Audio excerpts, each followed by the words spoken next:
Normally जर कोणाक सुरवात करपाक जाय उपवासाची, जाल्यार तिणी खंयचें खाद्य खावपाक जाय किंवा कितें लक्षांत दवरपाक जाय गजाली? उपास जर सुरवात करतलो तूं जाल्यार सगळ्यात पयलीं म्हणजे फ्रूट हें सगळ्यात पयलीं आनी बरें माध्यम शरिराकूय पोशण दिता. सो फ्रुटा वयल्यान सुरवात करप आनी दूद, फ्रूट आनी दूद ह्यो दोन गोश्टी उपासाक सांगलेल्यो आसात. कित्याक आनी दुसरें ह्योच गोश्टी सांगपाचें कारण म्हणजे पुर्वी जे ऋषी मुनी रानान वनान रावताले थंय आमी कंदमुळां म्हणटात, पूण आजच्या काळा प्रमाणे कंदमुळां आमकां मेळपाक खूब कठीण आहा. पूण फलाहार म्हणून एक आसा, आमी ताका फळार म्हणटा, मागीर ताका आमी फरसाण बिरसाण तितून मोडटा.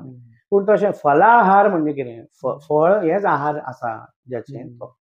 सो सगळ्यात बेसीक पयलीं सबंद दीस उपास करूंक सुरवात करची न्हू.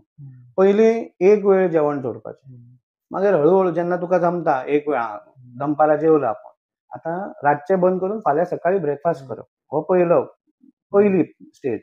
मागीर हळू रातचें बंद केलें, ब्रेकफास्ट बंद केलो, किंवा रातचे फ्रुटूच खाल्ले, खूब न्हू, तुका जाय तितके. सकाळीं तितकीच फ्रूट खाल्ले.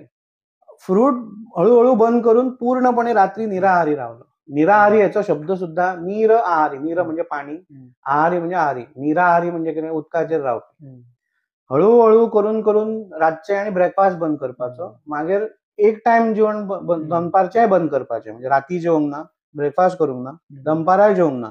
अशें करून फूल डे वचोन दुसरे दिसा सकाळीं ब्रेकफास्ट. असो तो मागीर हळू एक दिसाचो 2 दीस, 2 दिसाचो 3 दीस असो करून तुका वाडोवन नवरात्रान सुद्धा कोण 9 दीस उपास करतात काही लोक, उदकाचेर रावतात. पूण तें एकदम जमचें ना, एकदम नाल्यार तू शीक पडटलें.